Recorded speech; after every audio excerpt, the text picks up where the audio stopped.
Well, thank you, Lulu, and good to see you all here. Lulu has been, speaking of stalwart partners, has been just that, and we really appreciate all she's done for the Asia Society.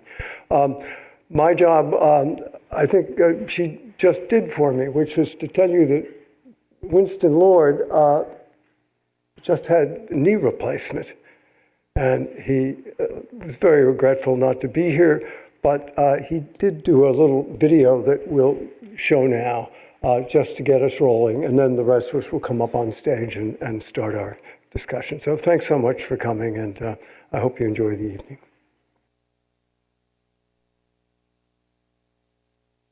Well, Winston, welcome, and we're sorry you have to be virtual, but maybe you'd like to explain your situation. Well, having had a spine operation a few months ago, I thought it was so much fun I would have a knee operation. So very shortly, I'm having my left knee replaced so I can maybe get back on the tennis court. But let me say, I'm very sorry not to be there for this event.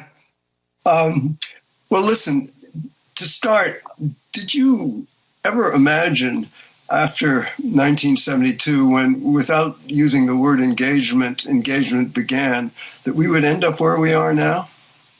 Not precisely. I think, and when you say me, we throw in Nixon and Kissinger. Obviously, when we open up in the 70s, it was primarily for the near term, balance the Soviets, get help on the Vietnam negotiations, influence in Asia, raise the morale of America, show the world we were not bogged down in Vietnam.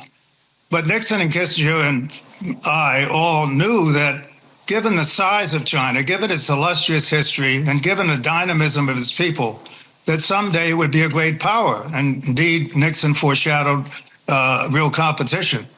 So we knew that was coming, but no one would have predicted, including the three of us, that China would grow so fast in economic, military, and diplomatic terms as it has. It's been an astonishing performance. So the fact we're having a rising and an established power competing is not a surprise, but it certainly came a lot sooner than any of us imagined.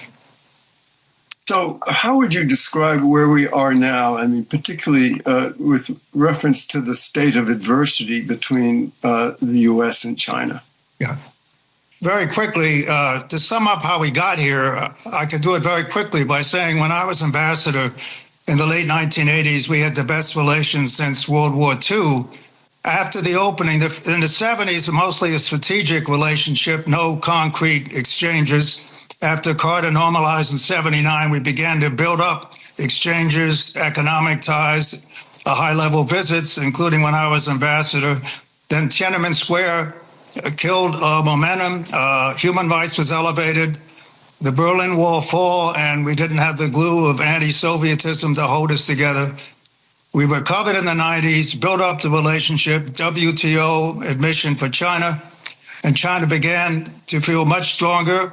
And in the financial crisis in 2008, began to see that it could compete with the U.S. And particularly when Xi came in 2012 after Hu Jintao put some pressures in the South China Sea, there's been a much more adversarial relationship, but I think due mostly to the Chinese, their repression at home, their actions abroad, and messing around in other countries' societies.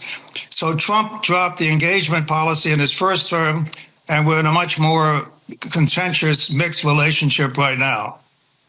So between the Chinese side and the American side, where do you think the larger share of blame is for the end of engagement? Well, I would definitely say it's China, and specifically Xi since 2012, with an enormous one-man rule crackdown at home, interfering in other countries' societies, pressures on Taiwan, South China Sea, the Indian border.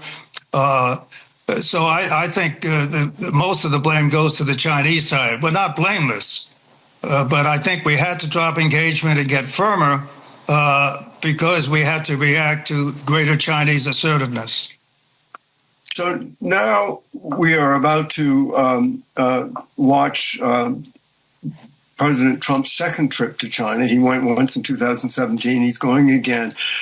As you look forward to that trip, I wonder, what do you think are the two things that you're most hopeful about and most fearful of? And what would you think would be a smart way to approach this trip?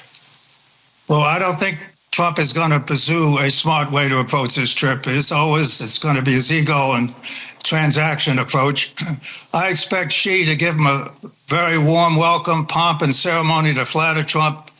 I believe it'll be a moderately successful outcome, which Trump will declare the greatest summit in history and another reason get the Nobel Prize. More specifically, there are some unknowns. The two biggest unknowns are tariffs and trade, given the Supreme Court decision, and Taiwan.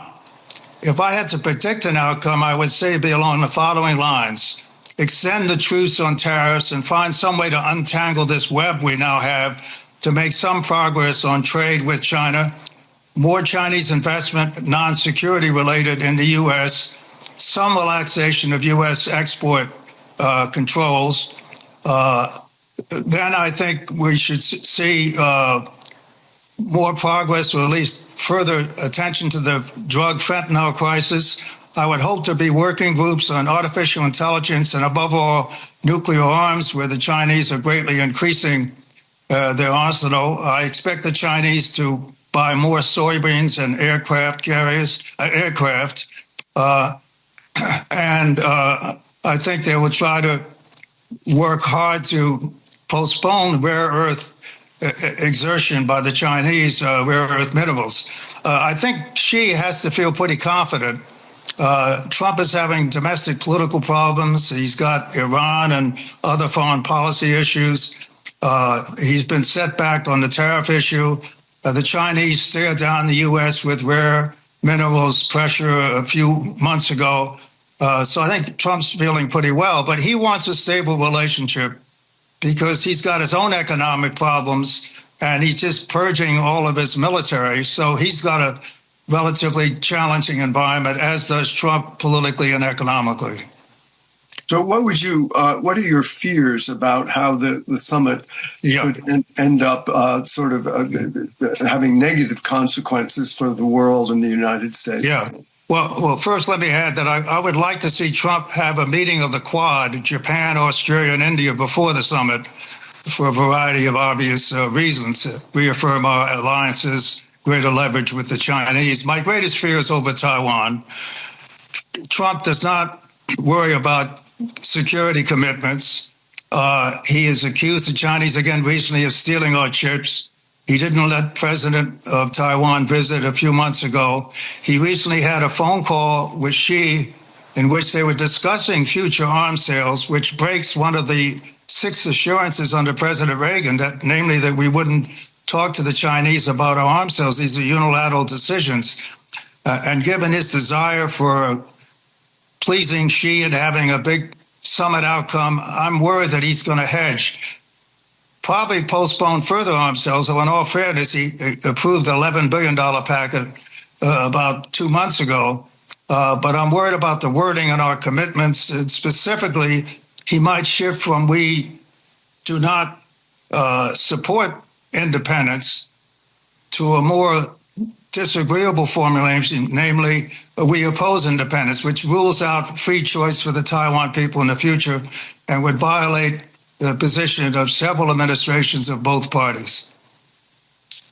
And if you had one thing to say to President Trump and another thing to say to Party General Secretary Xi in anticipation of this meeting, what would the one sentence to each be?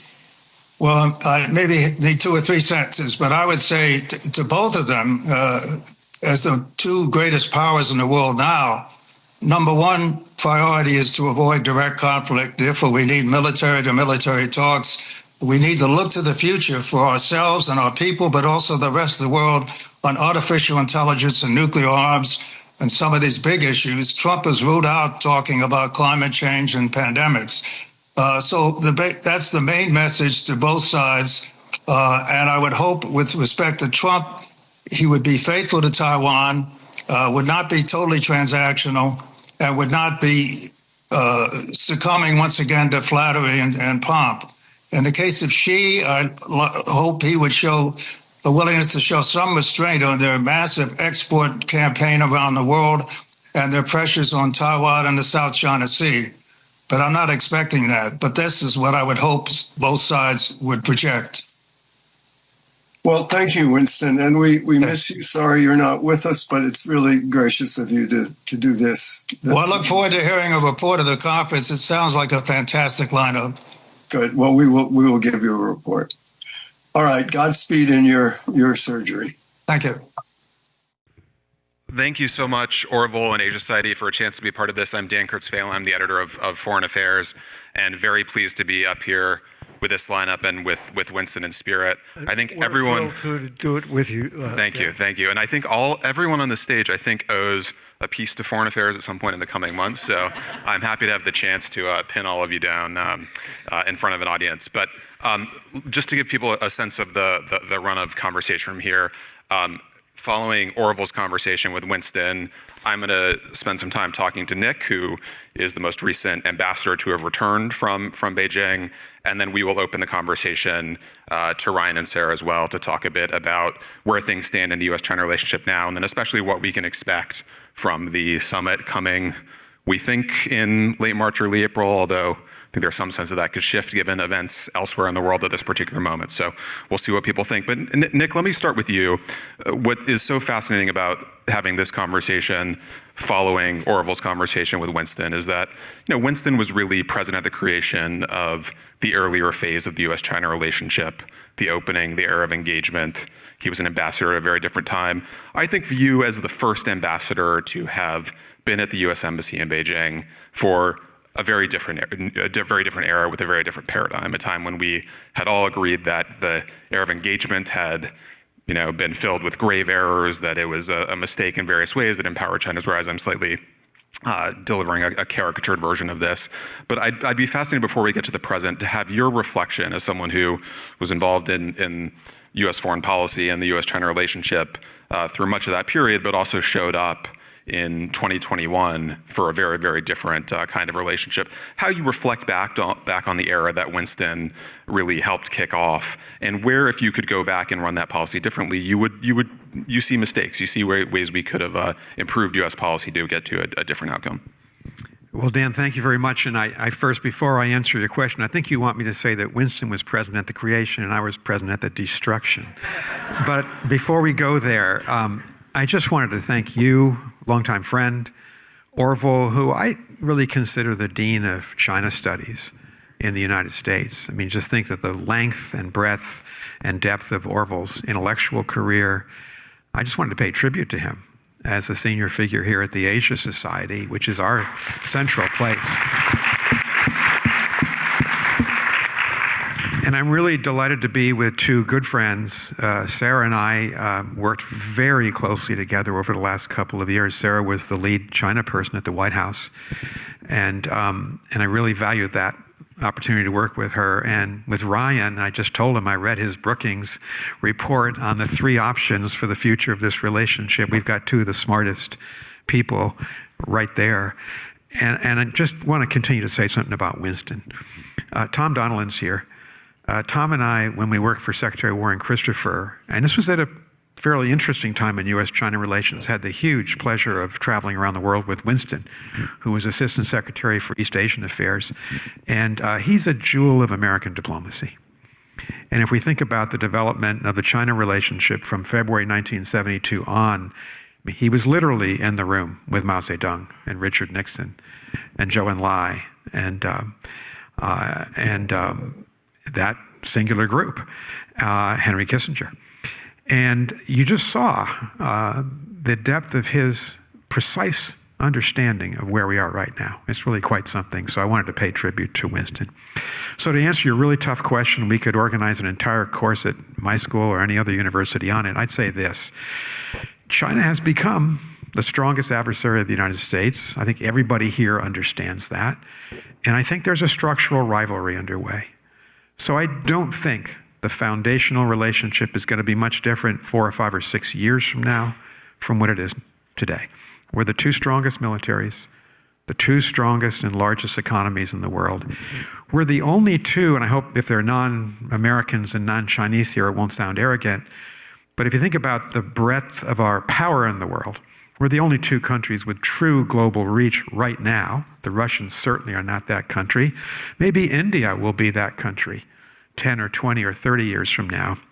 And we both want to be number one. Lee Kuan Yew, before he died, said he was positive that China wanted to be and sought to be the strongest power in the Indo-Pacific. And that's now the power base for the United States. And so this structural rivalry, I think, it's many things. It's a military rivalry where the PLA is engaged in the largest buildup of any military in the last 40 or 50 years, pushing against us in the first and second island chains, trying to overtake in technological capacity, the United States Navy, Air Force, our Army ground forces. That is a bitter, contested competition. I used to say to my team, and Ryan and Sarah and I are all Foreign Service officers, and proud to be Foreign Service officers. And we had a mission filled with Mandarin speakers, like the two of them, on their second or third tour. And I used to say to them, we cannot afford to become this number 2 military power 10 years from now in the Indo-Pacific. We have to hold our line. So we're competing there. We're competing on technology. And I think even in my time, I was confirmed late in 2021, went out to China. I think at that time, I knew that technology was one of the 2 or 3 most important issues. By the time I left, I saw technology as the dominant issue because there's the commercial rivalry between our tech companies and theirs on artificial intelligence, on quantum computing, on biotech, synthetic biology, on cyber, on space-based technology. But there'll be spin-offs, and there already are spin-offs. We see it in the airstrikes against Iran, AI-enabled now technologies that will change the face of battle for good in the next 5 or 10 years. So that's, I think, the critical arena of competition, which will really probably determine the first battle, and that is for military supremacy in the Indo-Pacific. And then, as Winston said, in the economic realm, a third area of competition. China now has a $1.2 trillion trade surplus with the rest of the world. China is about 33% of global manufacturing. These are not sustainable if we're going to have a balanced global economy, certainly not from a Japanese or a EU or a North American, Canada and the United States perspective.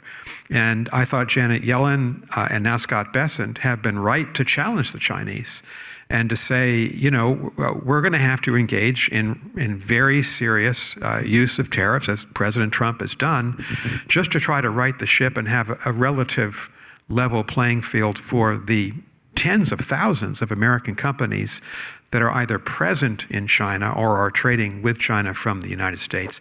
And then the fourth area of competition, and so we have military, technological, economic trade, rare earths, is the most important. And that is of values. We believe in human freedom.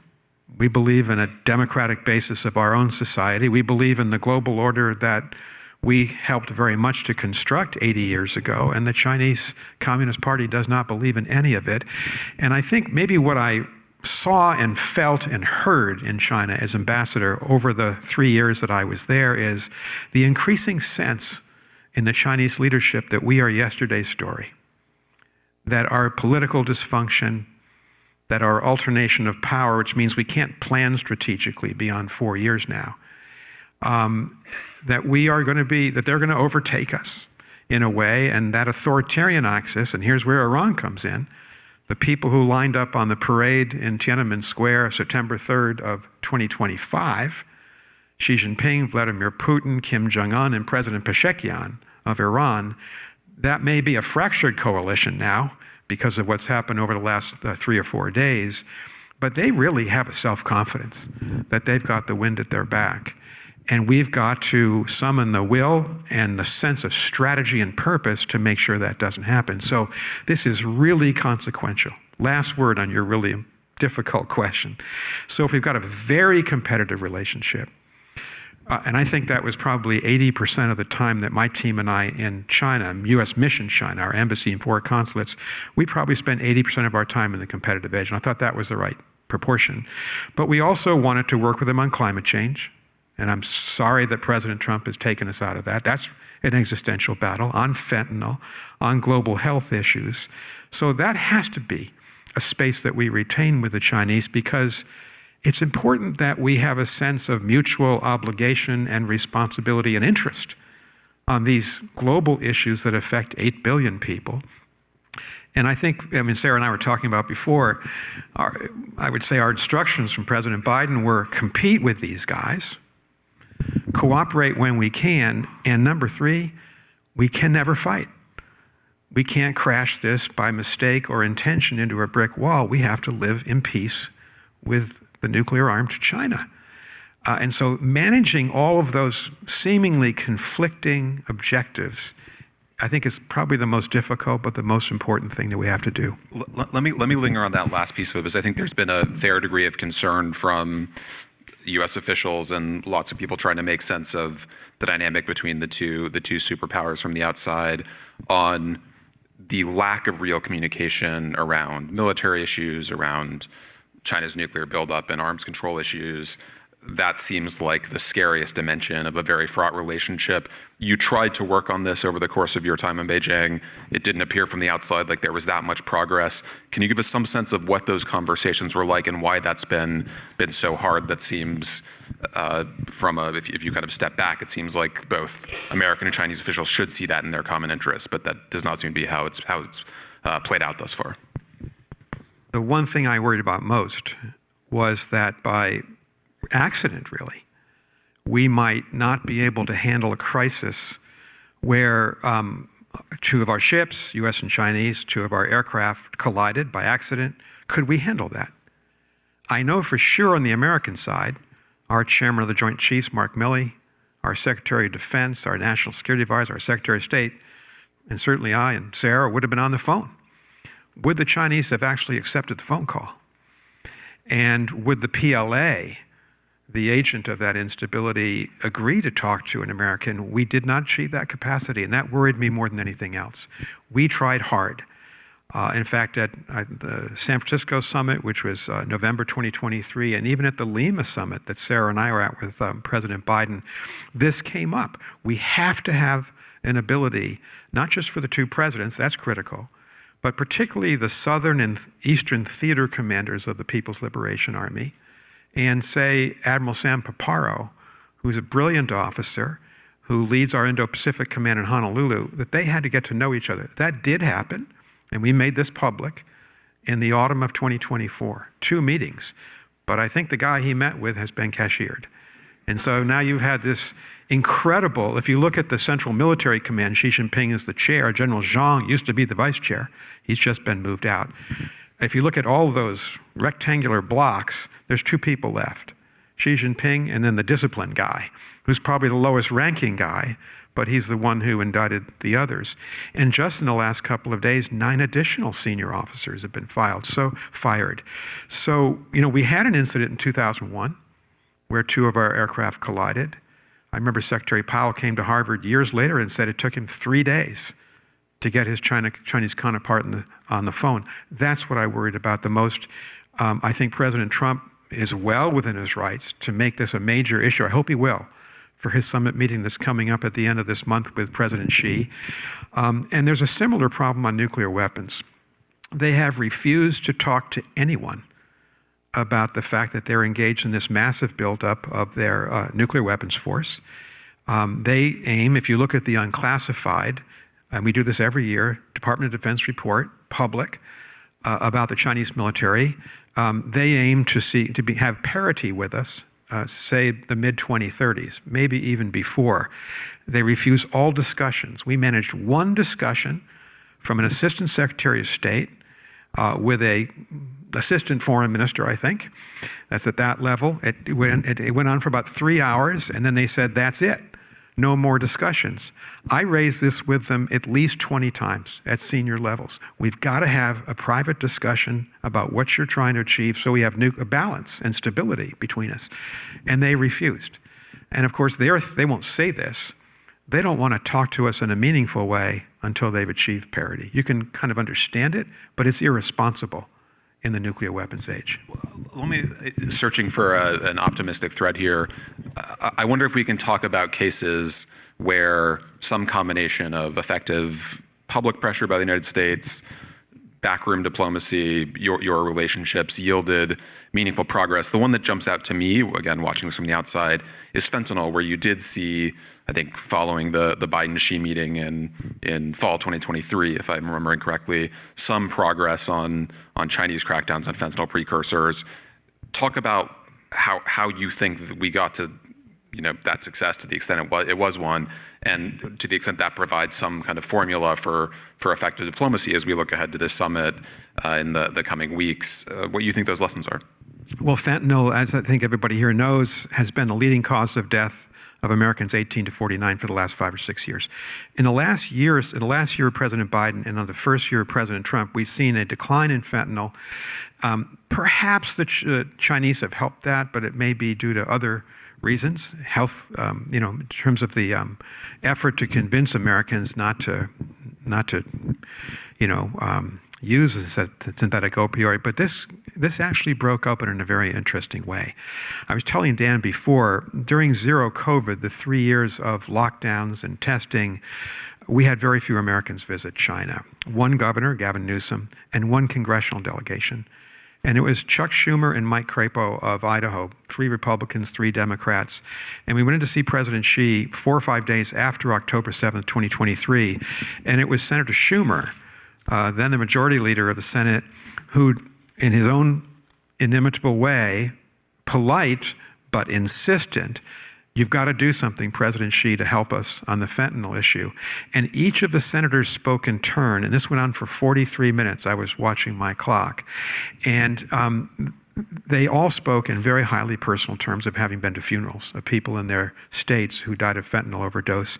And President Xi was taking notes, and when Senator Ossoff was the last to speak, President Xi said, this is your problem in the United States, of course, but I don't want China to be party to the deaths of Americans, and so therefore I will try to help. And I thought we had some success in the next 15 months until President Biden stepped down and President Trump came in. The Chinese did shut down online selling platforms. A lot of this happens in the dark web and illicit. And by the way, these are not Chinese government exports of precursor chemicals to the drug cartels. This is black market firms. They shut them down. There are a number of arrests. They work very closely with the Drug Enforcement Agency on our side and the FBI and others. And we had a certain amount of cooperation. It was never enough. And it would be 3 steps forward and 2 back, that kind of thing, which is not unusual with the Chinese government. But I thought we were on the right path. And President Trump was right to pick it up. He's made it a big issue. It'll be an issue at this summit meeting in Beijing. And let's hope he can make further progress. I give President Biden a lot of credit, Senator Schumer, Senator Crapo as well. And this is an issue where the Chinese, I think, know there has to be progress, given the importance to our society. Let me ask Nick one more question before we go to Orville and Sarah and Ryan. It's notable that we have, between the 3 of you and then Winston as well, 4 people who have been incredibly influential in shaping the relationship between the U.S. and China and shaping our China policy, all of whom started as foreign service officers and served as American diplomats through administrations under presidents of both parties. We're seeing, I'll try to put this as neutrally as possible, a reduction in support for the U.S. State Department under this administration, serious cuts. There was obviously the disruption of Elon Musk and Doge early on. How worried are you about the future of American diplomacy and the American Foreign Service? Again, I would note for everyone, you served under George W. Bush and George H.W. Bush in senior positions, so this is not I don't mean to put this in partisan terms, but as you look at the future of the department that all of you started in, where are your anxieties? And as you think about what that might mean for China, a China that has become quite proactive and quite assertive in its own diplomacy, how does that potentially weaken our hand going forward?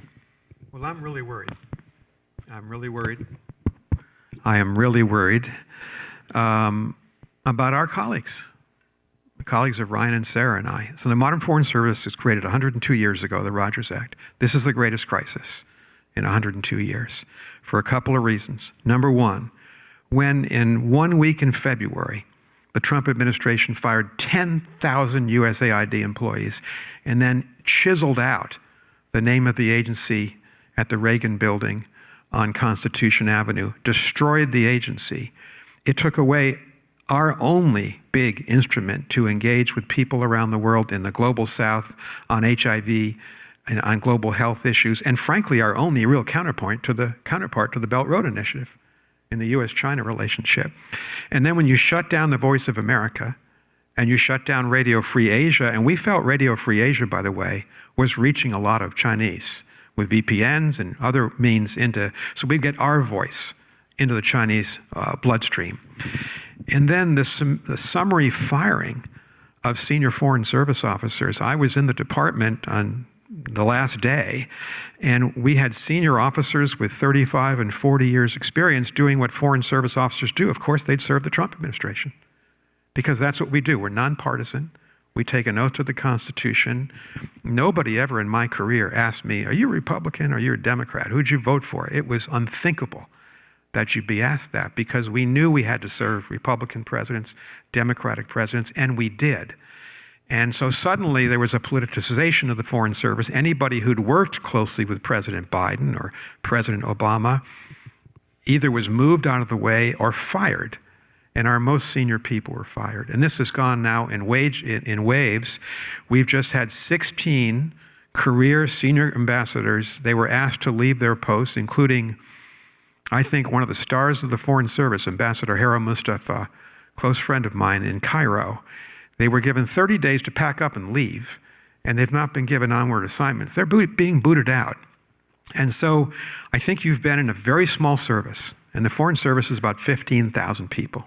Compare that to 1.5 million active duty, add the reserves, 2.5 million soldiers, the huge intelligence community. We need both of them to be fully operational. And now you've crippled the State Department, about 3,000 people out of the 15,000.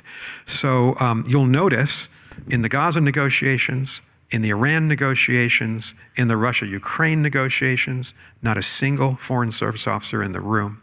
That has never happened before in 102 years of American diplomacy. So I'm really worried, because we need strong diplomats. You know, if they'd been in the room last week presenting these demands to to Foreign Minister Araghchi on Iran, someone who spoke Farsi, someone who dealt with the Iranian issue for more than just a year, might have heard things, understood things, who knows, that might have given us a different way of handling this crisis. That's a good segue to the present. Well, interesting, Nick. Sarah, as we listen to Nick, I mean, two things occur to me. One is that the China problem is now not simply on the Chinese side, it's also on our side. So it is a kind of we're both involved in this. But let me ask you, on the China side, all the years you spent dealing with China,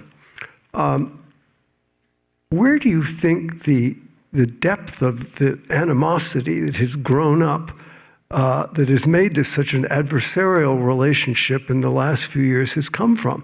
I mean, I remember so vividly in the 1980s, as Winston said when he was ambassador, I mean, the level of friendship between the U.S. and China was abundantly evident to everybody.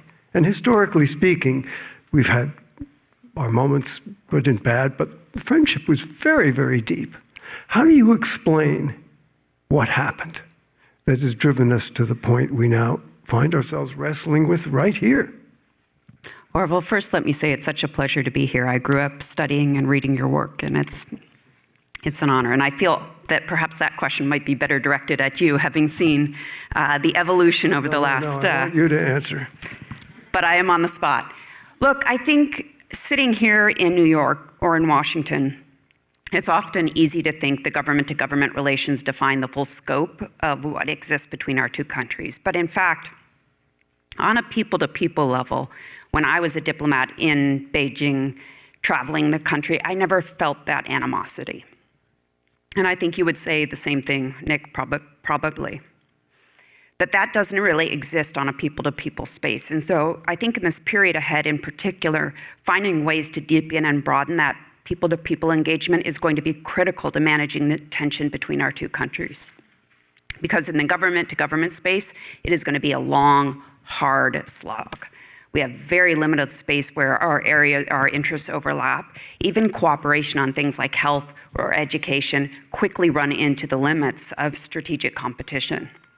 It's hard to talk about education without thinking about AI and tech, for example, and where are those boundaries on national security? Can you have Chinese students that are paid for and backed by the Chinese government studying here in the United States in those critical areas? And so really trying to find ways to carve out some of the people-to-people engagement, I think, is going to be critical to what Nick is talking about in managing and preventing conflict between our two countries.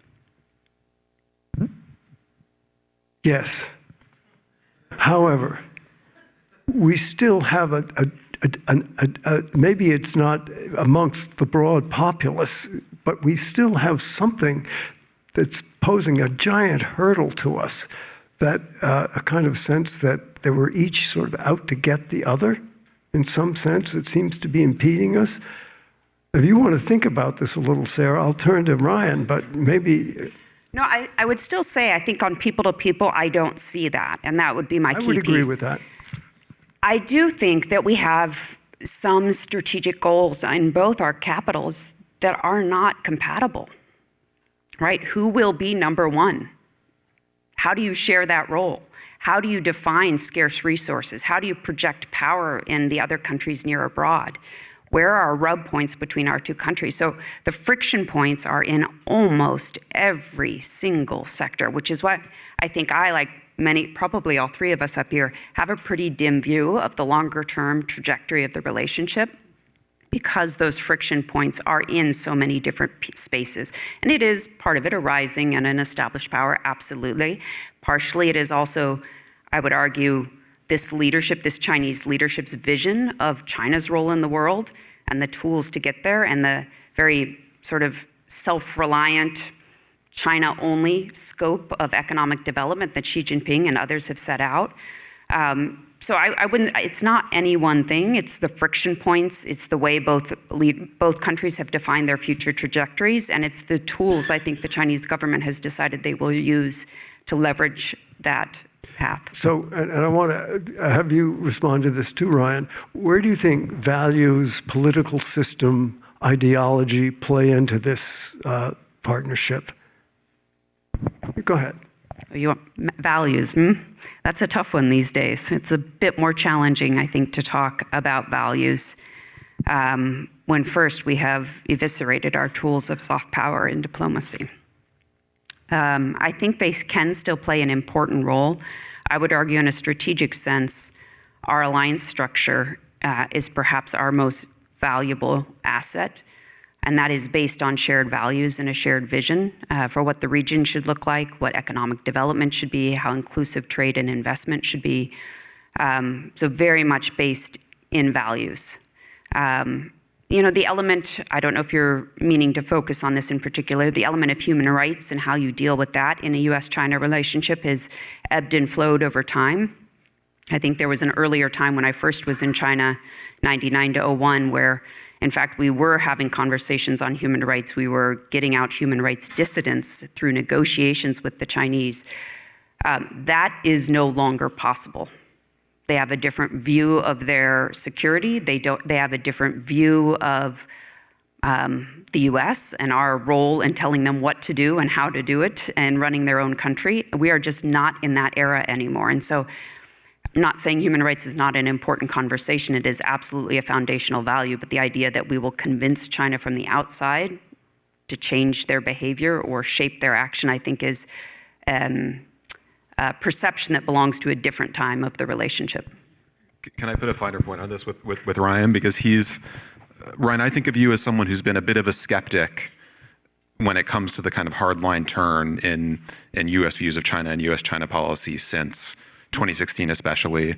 You wrote a great piece for Foreign Affairs 7 or 8 years ago, I think, called China is Not 10 Feet Tall, arguing that there was a degree of just kind of hysteria in the reaction to Chinese power over the last decade or so. So I wonder if you could channel some of that as well in responding to this set of questions.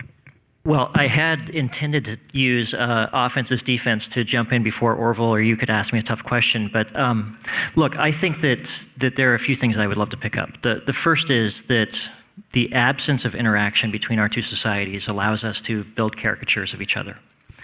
And we oscillate between viewing China as 10 feet tall one year and then thinking that they're at the peak and getting ready to descend the next. And it's that human-to-human connection, both between diplomats but also between people, that allows us to navigate between those caricatures and avoid the dramatic pendulum swings that we've had. And so I just offer that as encouragement for all of us to find ways to continue to interact and travel to China and vice versa. On the issue of, I wouldn't necessarily consider myself a skeptic as just wanting to ask certain questions about the turn that we've taken over the past decade. And Dan, you asked Nick an impossible question as a former official in the Biden administration to criticize what the performance was of the Biden administration. I don't want to be a critic, but I do want to try to take this on because I think it's important that we learn lessons from the experience. I think that the Biden administration got a lot of things exceptionally well. The alliances were stronger when they left office than when they arrived. Our economy was in a stronger absolute and relative position when they left office than when they arrived. The United States had returned to being a magnet for capital and talent and ideas to come to the United States during the 4 years that the Biden administration was in office. So there's a lot that we should celebrate. But there are certainly lessons that we should take away from it as well. And I think that, for one, the democracy versus autocracy framing flopped. Two, I think that promoting human rights early in the administration and then orphaning it as an issue in the latter part of the administration was problematic. I think that on export controls, we overpromised and underdelivered what they would achieve. But even if you quibble with those specific points, there's a broader threshold issue, which is that I think that the president had a tough time persuading the American people that he had the situation under control with China. We went from the early part of the Biden administration worrying about whether the invasion would occur in 2025, 2026, 2027, or 2035, with each four-star general like a bingo card player picking a date and announcing it publicly, to invasion of Taiwan, to be an clear. invasion of Taiwan, to the issues around Speaker Pelosi's trip to Taiwan and the real dust-up that created. And then we went through the spy balloon episode, and then we landed on concern about the axis of autocracies, which was a problem that was inflated without any solution offered. And the point that I'm trying to make is that the American people that I meet with, my friends that I grew up with, my family members, really what they most want, they want to know that we have it under control, that we're smart, that we're strong, that we're steady, that we have resolve, and that the situation's under control. And I think that that is an area where, despite the merits and the substance, President Trump understands this at a very intrinsic level. When you listen to him talk about China, what he talks about is the fact that he has things under control. He has a relationship with Xi Jinping, and that together they will sort it out. And whether that is true or not, is sort of a separate question. The point is that he understands at a threshold level what it means to reassure the American people about the relationship. I will just close by observing that there are only two presidents since Richard Nixon that have not traveled to China during their time in office. The first was Jimmy Carter. The second was Joe Biden. Should we do a quick Biden response before we get to Trump?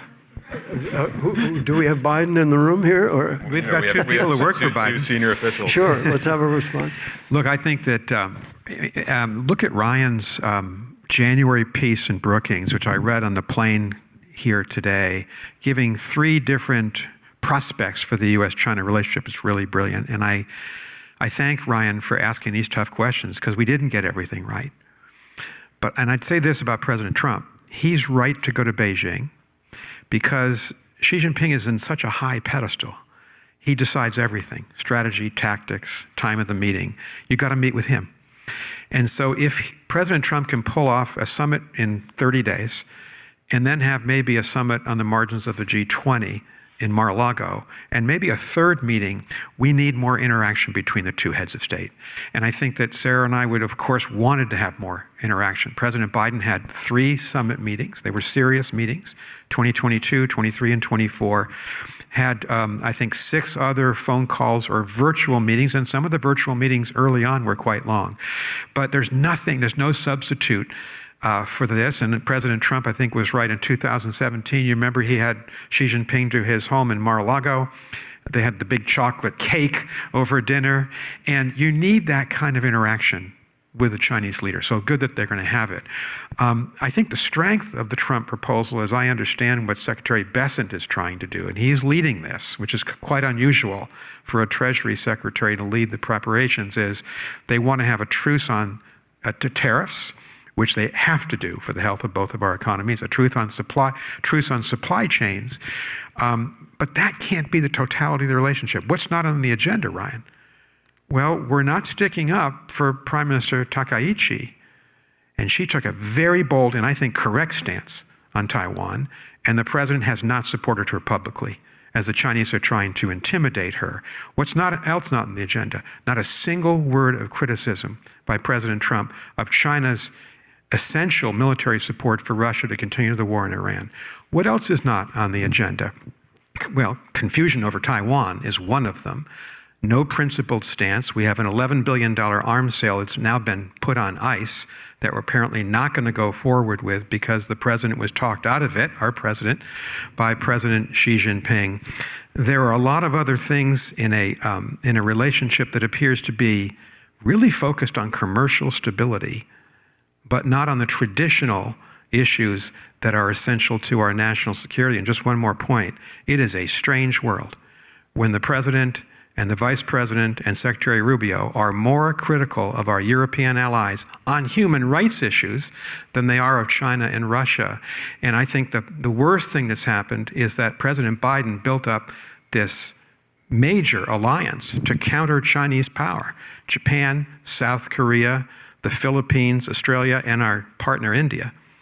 And we had the European Union countries with us in trying to limit China, and now we've put high tariffs on all of them. We've pushed them away.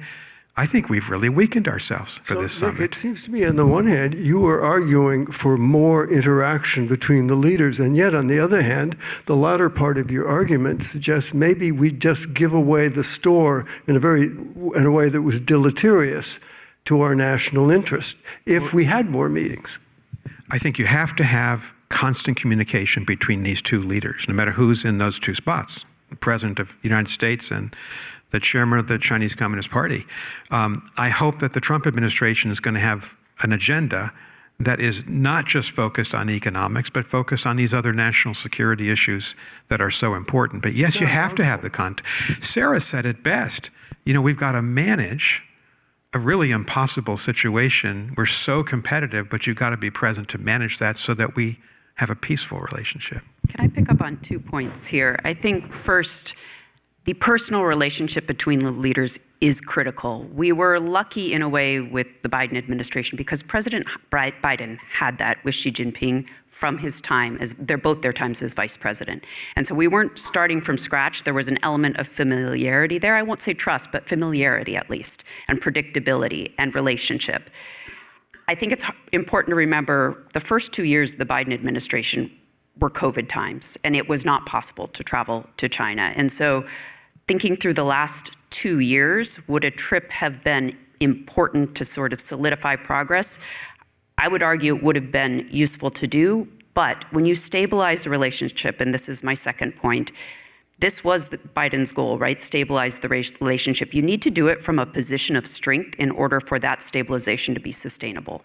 And that means getting the environment right at home, which is really what I think the Biden administration spent the first couple of years doing, building back the alliance, which I would argue, we did argue was our relative power and relative strength, and then being ready to stabilize with China from a position of strength. Now, I think what I am concerned where we are right now, we see stabilization, which is good.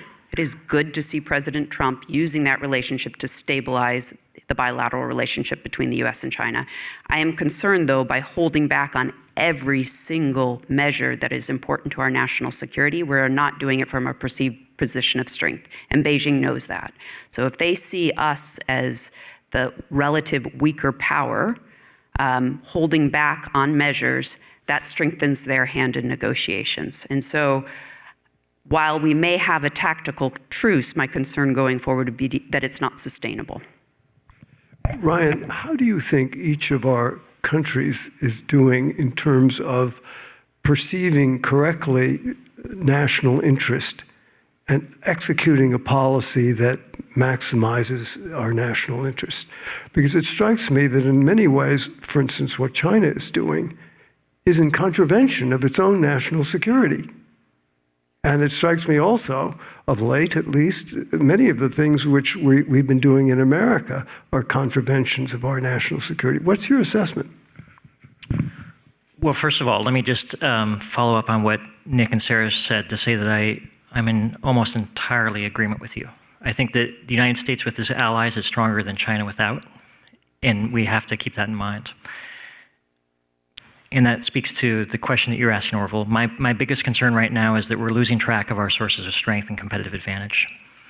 I think our three largest sources of strength are our alliance relationships, our domestic dynamism, and our ability to attract the best and the brightest ideas, capital, talent to come to our shores. And on all three of those areas, I feel like we're seeing an erosion, which makes me very concerned. On the Chinese side, I think that that they're playing a pretty patient game. And if you look at the evidence of the last couple of months, just about every leader of every one of our traditional allies seems to have made a trip to Beijing. Not because China has developed a better offering or a new proposal for improving relations, but simply because they want to rebalance their diplomatic portfolio to not be so overweight the United States. We should learn a lesson from that. The issue that I worry about, and I will stop here, is that I think the Chinese are just determined to view us as being in perpetual decline. I'm not sure that there's anything we can do to disabuse them of that notion, but it does create a risk that they will overestimate their own strengths, underestimate ours, and that could lead to miscalculation. Can I ask Sarah to talk about the Trump-China policy? You were in government until 6 or so months ago. You were pretty centrally involved in the negotiations during Trump's first term.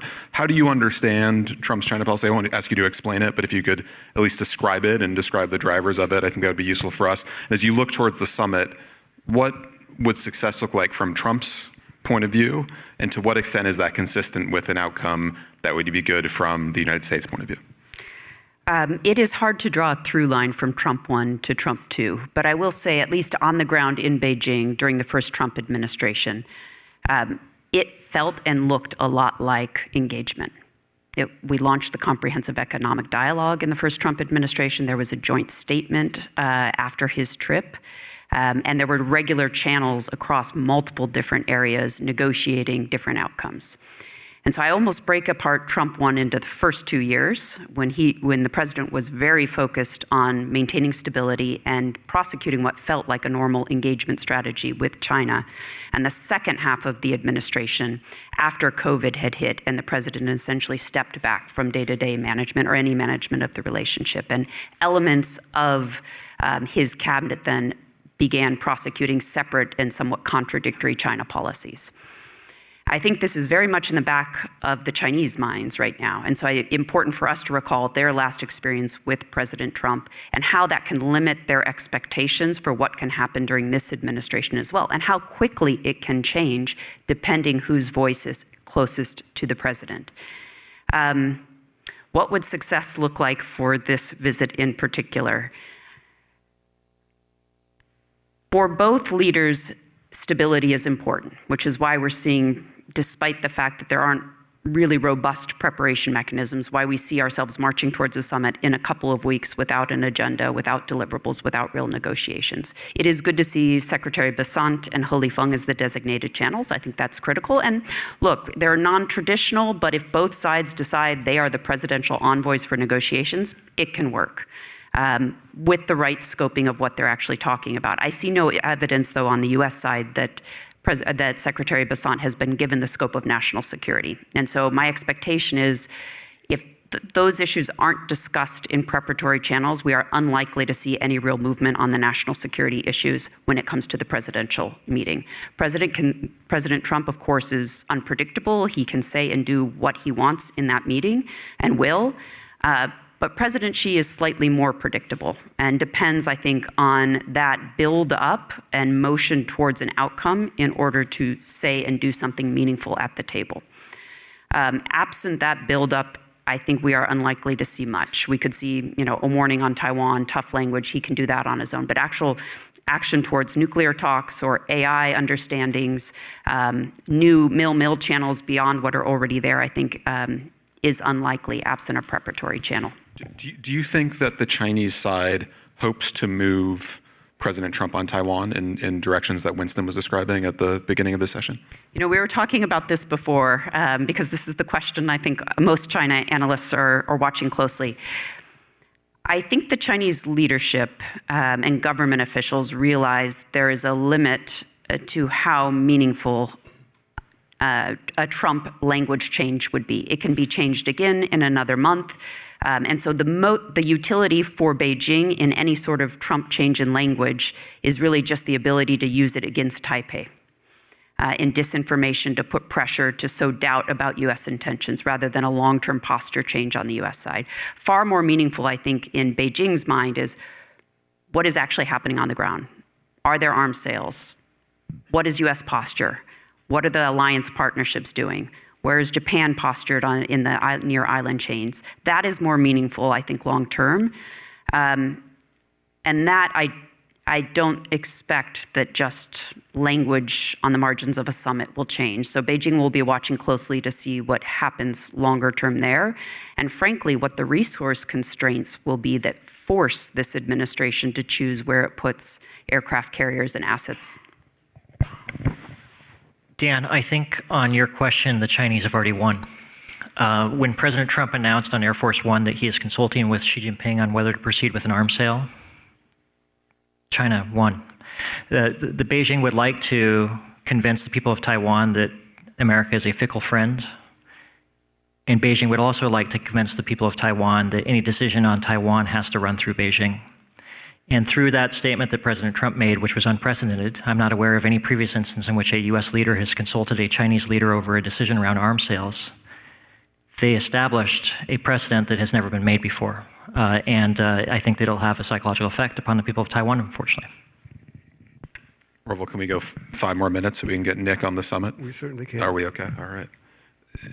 Nick, I want to pick up the conversation about the upcoming summit to get your view, not just about what the U.S. side will be trying to get out of it, but you spent time with Xi Jinping and with the top people around him over the past few years. What do you think they're hoping to get out of it? I mean, kind of picking up some of Sarah's points. And from your vantage, what do you think would be a good outcome to the summit, and what worries you as you look ahead to it? I think President Trump is right that we need a certain stability in the two-way trade relationship. It's a $750 billion two-way trade relationship in goods and services. China's our third largest trade partner. So I actually support trying to focus on that, trying to give the right signals to the American business community. Our theory of the case was that we should shut down the export of American advanced technology into China, particularly advanced chips for AI purposes, and to prohibit American private equity investment in Chinese AI. We announced that in 2022, and that's the right thing to do to protect our tech companies, but also protect our military. Because in China, under the civil-military fusion, if NVIDIA is able to export, as it is now, the H200 chip, that's going to help the Chinese AI companies to compete against our companies, but also help the PLA in technology advances against our military. And I really lament the fact that President Trump has now reversed the Biden policy and opened up for AMD and Intel and NVIDIA the chance now to have a regular trade relationship on our most precious advanced technology. Apart from that, the Chinese need economic stability. They didn't grow at 5% last year. They probably grew at 3.7. So I think President Xi wants to calm the waters. President Trump needs the same thing. That wouldn't be a bad result apart from the criticism of what we've done on advanced chip exports. Beyond that, I think the Chinese are feeling that things are moving in their direction. It's going to be interesting to see how the Chinese really react on the Iran situation. They're bloodied a bit because you'll remember in 2023, Wang Yi presided over a handshake between the Iranian and Saudi foreign ministers, kind of a coming together of those age-old enemies. But the Chinese have shown both in Venezuela at the beginning of this year and now in Iran that they are a fickle friend, that they're not willing to stand up for these client states. They import 1.2 million barrels a day of oil from Iran. Most of Iran's exports go to China, so they're worried about that. But I think for the rest of the world, if you're a partner of China, it doesn't really help when you get in a fix. But they're focused on very much on that situation. And I think over the long term, they look at their global position. They're the lead trade partner with 140 countries of 195 countries in the world. And, you know, just a vignette from Sarah, and our last trip with President Biden was to Lima, Peru. I went from Beijing to Lima and met the president there. I was flying into Lima, and this tells about Chinese power in the world. And the New York Times had a front page story. And the front page story was, in 2002, the United States was the lead trade partner of every country in South America. And in 2024, China had become the lead trade partner of every country except Colombia at that time. And the situation got worse for us. President Xi preceded President Biden by a day. And I got into my hotel room in Lima, turned on the TV. I have very rudimentary Spanish. There was President Xi dedicating a $3.5 billion port 40 kilometers north of Lima for the Peruvians. It was part of the BRI. It's also going to reorient the trade from Western South America away from the United States and towards the big eastern ports across the Pacific in the eastern part of China. They are eating our lunch. We have no response to BRI. And I think, you know, Ryan asked a very serious question. Where did we fall short? We did not work, as we tried to do with Japan and the EU, to present something to the global South countries that would be commensurate to BRI, but not with the indebtedness. We just didn't succeed in that. And if you think about where we are in terms of our global interests, President Biden didn't go to Africa until the very last month of his administration. He spent a day and a half in Angola. President Xi has been there multiple times. And the Chinese foreign minister, whoever that person is, in January of each year, for 36 consecutive years, has gone to Africa first. And so the Chinese are present. We are not present in these certainly in sub-Saharan Africa, in large parts of South America, even in large parts of the Caribbean. More active Chinese diplomacy as we eviscerate the Foreign Service, draw down the number of Foreign Service officers, and don't give them specific jobs, senior jobs. I'm really worried that the Chinese are substantially more influential than we are in much of that space in the world.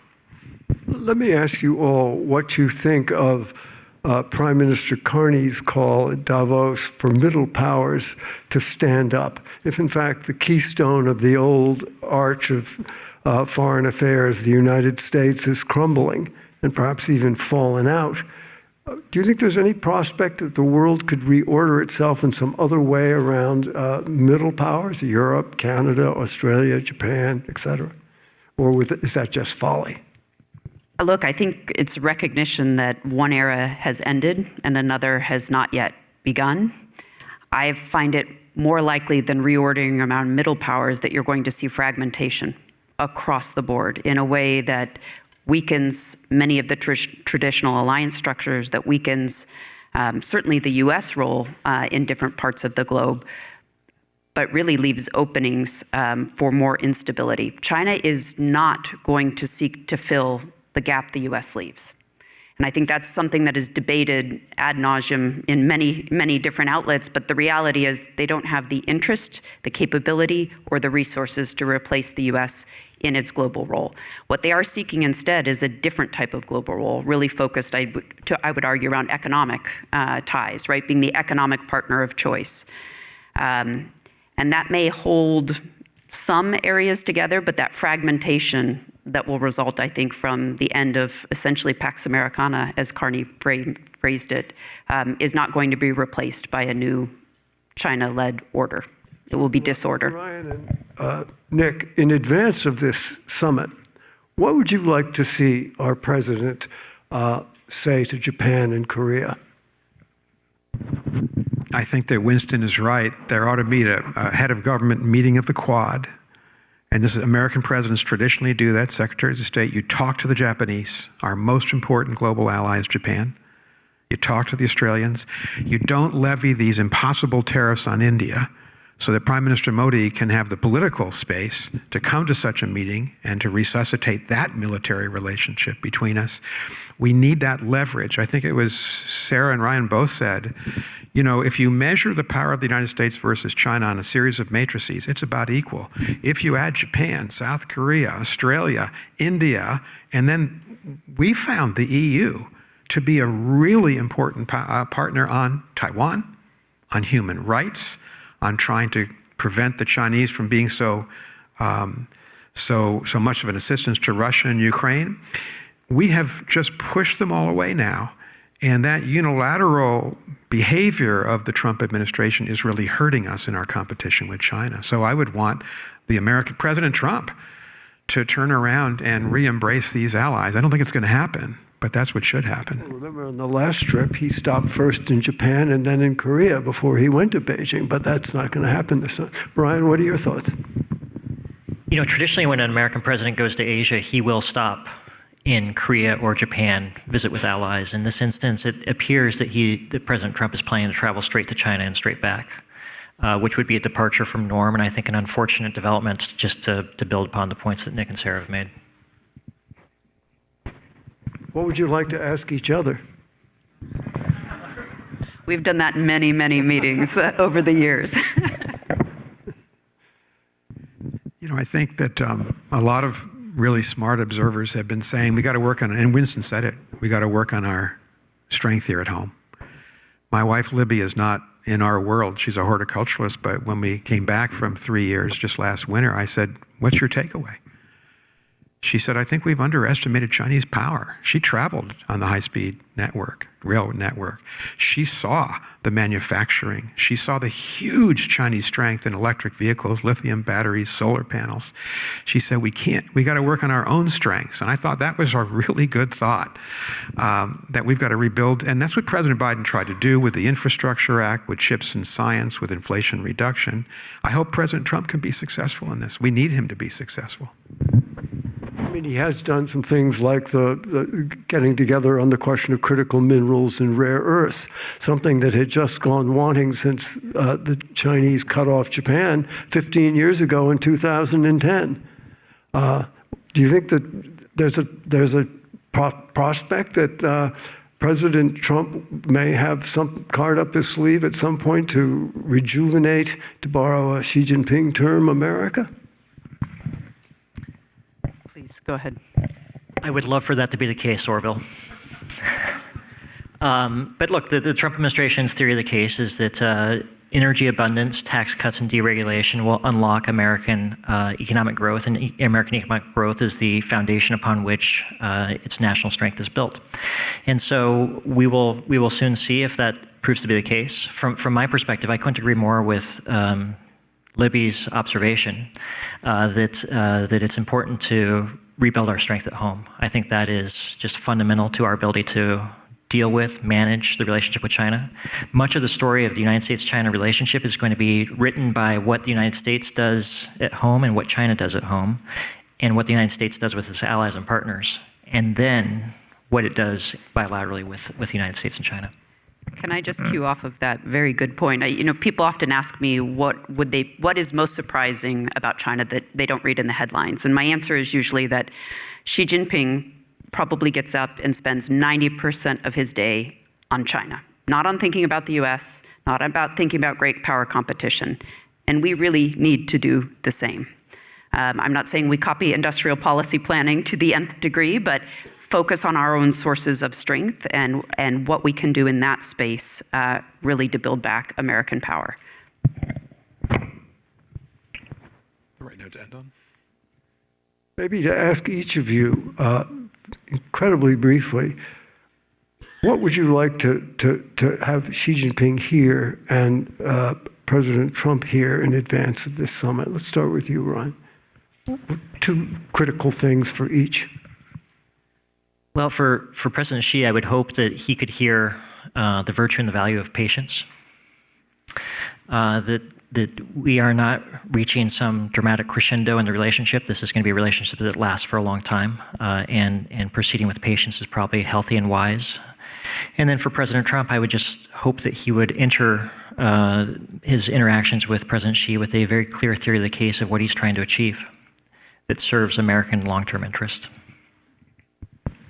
Adding on those, which I think are spot on and exactly right, to think carefully about American sources of strength and how you deploy those in negotiations with China. And that means consultation with partners and allies on elements of strategy, but also on outcomes, and ensuring that they are thought through about long-term strategy and long-term goals.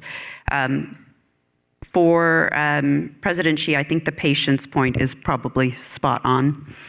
And to add to that, not to be fatalistic about the U.S. China relationship, that there have been ebbs and flows over the last 50 years, and we could not have imagined we'd be at where we are right now, and it is hard to imagine where we will be in 50 years. I think that's very true, Sarah, that it's always difficult at the moment to imagine how things might change. Dan, do you want to enter this list? I will not give advice because I do not have the diplomatic depth that any of these people up here do. But I do, in an optimistic way, find it striking that at this particular moment, both governments think that they have the upper hand, that they have the advantage. And that's actually a pretty good place to be in international relations. It's much worse when you have two powers that both think that time is not on their side. So I'd like to just encourage both of them in that impression, and we can see who's right over time. Nick? Well done, Dan. I think I'd say to President Trump, he's been musing about a G2 world, that would be a fatal era for the United States of America. We are so much more vibrant and stronger in containing Chinese power with our allies. When I first went to Asia, July 1988, with the great George Shultz, I was a very junior person. He called us up, and it was JFK's old 707, to the head of the plane. He said, "We're just about to arrive in Tokyo, in the most important capital of a friend and ally for the United States." And it wasn't, this is 1988, he didn't mean Bonn or Paris or London. He said Japan, Tokyo. And I've never forgotten that. Schultz was ahead of his time in seeing that Asia was going to be the central arena for the United States. And I think President Trump has to ground himself in the allies. If he can't do it right now because he dismisses them.